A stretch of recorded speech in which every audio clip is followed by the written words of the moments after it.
Fala aí, guerreiros, tranquilos? Vamos iniciar um novo projeto agora. Vamos bater a Constituição Federal artigo por artigo. Vamos zerar a Constituição Federal, ou seja, que cair de constitucional aí, você vai estar acertando na sua prova. Só que eu vou pedir uma coisa para vocês de começar. Cara, deu um trabalho do caramba fazer isso aqui. Vocês estão vendo que isso aqui, cara, não é computador não. A gente imprimiu, a gente teve que preparar a nossa legislação aqui, com esquemas aqui, com um local de anotação, imprimiu. Aí depois a gente foi, fez o esquema, escreveu aqui, ó. Daqui é caneta mesmo, não é impressão. Ou seja, deu um trabalho muito grande montar esse esquema para você. Mas eu acredito que dessa maneira é muito mais efetivo do que simplesmente abrir um slide e dar aula para vocês. Aqui você vai ter o seu material, você vai poder fazer esses esquemas aí, porque eu acredito que escrevendo você aprende muito mais. Então, devido ao trabalho que a gente teve aí, eu vou pedir uma coisa para você. Eu quero que você se inscreve no nosso canal, que você curte e compartilhe aí e dá essa força pra gente que a gente vai seguindo com o projeto. Bacana? Vamos iniciar então aqui do título 1, que é dos princípios fundamentais. Artigo 1º. A República Federativa do Brasil, formada pela união indissolúvel dos Estados e municípios e do Distrito Federal, constitui-se Estado Democrático de Direito e tem como fundamento. Quando a gente fala aqui, ó, a República Federativa do Brasil, a gente está falando o nome do nosso país. Brasil, a gente pode falar que é apelido. O nome do nosso país é República Federativa do Brasil, tá ok? Tá, o que quer dizer cada palavra dessa aqui? Quando eu falo república, eu estou falando qual que é a forma de governo, ou seja, a gente está falando sobre a organização do nosso país. Qual que é a forma de governo do nosso país? A forma de governo é republicana. Ou seja, a gente já teve no nosso país a monarquia, que é na qual o rei tinha todo o poder absoluto ali. O rei era rei para sempre, ele passava o poder para os seus filhos, ou seja, era um poder hereditário e vitalício. E o rei não precisava prestar responsabilidade para ninguém, o rei era o rei. Hoje em dia não, a gente não tem uma monarquia mais no Brasil, a gente tem uma república. Na república a gente tem um governador eleito, ele vai ficar por um período de tempo e ele deve prestar contas sobre a sua administração. Isso é república. Uma setinha eu deixei aqui de bônus pra gente gravar qual que é a forma de governo do nosso país. Você pensa assim, ó, fogo na república. Por que fogo?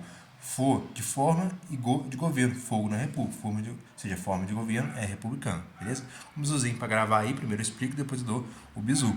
Aí depois fala o seguinte, República Federativa do Brasil. Quando eu falo federativa, eu estou falando do quê? Eu estou falando da forma de Estado do nosso país. O nosso país ele tem uma forma de Estado federativa. Por quê? Porque a gente tem vários entes federados. Nossa forma de governo não é unitária, não é centralizada. A gente tem a forma de Estado federativa, ok? Porque a gente tem vários entes federados. Qual entes federados que a gente tem? Os estados, municípios, Distrito Federal, a gente tem a União. Por isso a gente tem a forma de governo federativa, diferente do que acontece no Uruguai, que é um estado unitário, não tem vários entes federativos. A gente tem o nosso sistema de governo, que é presidencialismo, apesar de não estar escrito aqui no artigo 1º, a gente também vai comentar sobre ele. Qual que é o sistema de governo que a gente tem? A gente tem o presidencialismo, diferentemente do parlamentarismo que tem na França, por exemplo. Lá tem um primeiro-ministro que vai estar governando o país e tem uma outra personalidade ali que vai estar representando o país fora dele ali, que seria o quê? Um chefe de Estado. O primeiro-ministro seria um chefe de governo e ter, sei lá, um rei, por exemplo, uma monarquia, ou um presidente para representar o país fora como chefe de Estado. Já no presidencialismo que a gente tem no Brasil, ao mesmo tempo ele é chefe de Estado e ele é chefe de governo. O bizuzinho para você gravar, siga o presidente, ó, sigo o presidente, sistema de governo presidencialismo. Então a gente já decorou as nossas formas de Estado aí.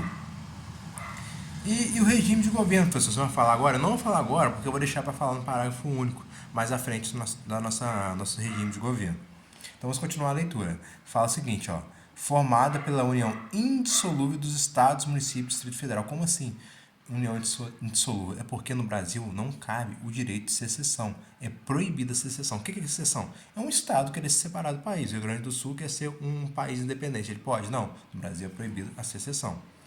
Aí depois fala dos entes federativos, que a gente já comentou. Depois fala o seguinte, ó, constitui-se Estado Democrático de Direito. O que quer dizer Estado Democrático de Direito? É que a gente tem um Estado de Direito na qual todos devem respeitar as leis, inclusive o próprio Estado deve respeitar as leis. E tem o quê? Uma democracia, que é o nosso regime de governo, que a gente vai comentar mais à frente.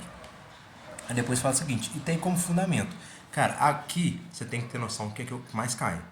você decorar quais são os fundamentos da República. O que quer dizer fundamento? É a base da nossa República aí. Quais são as bases? A gente tem a soberania. O que é soberania? Nosso país, ele é soberano. Ele não deve obediência a nenhum outro país.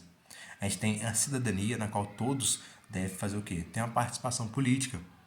A gente tem a dignidade. Quando eu falo todos, eu estou falando de maneira genérica, né? A gente sabe que o cidadão, ele deve ter o quê? Título de eleitor. Uma criança, ele não é um cidadão. Mas quando eu falo todos, eu falo de maneira genérica, na qual as pessoas devem ter participação política no Estado. Por quê? Porque o poder pertence a todos, né? Inciso 3. A dignidade da pessoa humana. A dignidade da pessoa humana é a base de todo o nosso ordenamento jurídico aqui. Por quê? A nossa sociedade, cara, é uma sociedade que gira em torno de quem? Do ser humano. Então, a gente tem que preservar o mínimo de dignidade da pessoa humana. Os valores sociais do trabalho e da livre iniciativa. A gente tem um país capitalista, né, de livre iniciativa, mas a gente também tem muitos traços sociais que a gente tem que fazer o quê? Dar direitos sociais para a população. A gente tem o pluralismo político, não confundir pluralismo político, tem que colocar aqui, ó, com pluripartidarismo, tá? É diferente. Pluripartidarismo é o quê? Você tem vários partidos políticos. O pluralismo político, cara, já é uma liberdade de expressão, uma liberdade de opinião.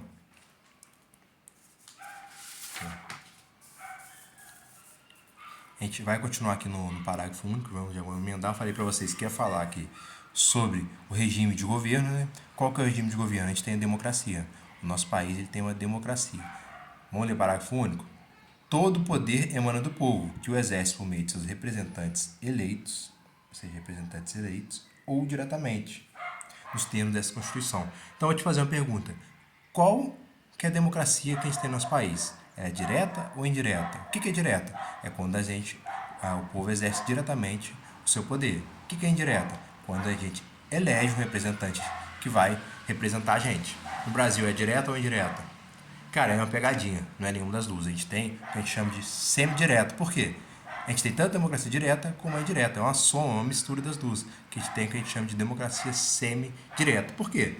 A gente tem a indireta, quando a gente elege uma pessoa para representar a gente elege um político. E tem a direta, quando a gente participa de um plebiscito, um referendo, uma ação popular. A gente está fazendo o quê? Está exercendo diretamente o nosso poder como povo. Beleza? Então a gente fecha aqui o parágrafo único. Vamos continuar no parágrafo segundo aí.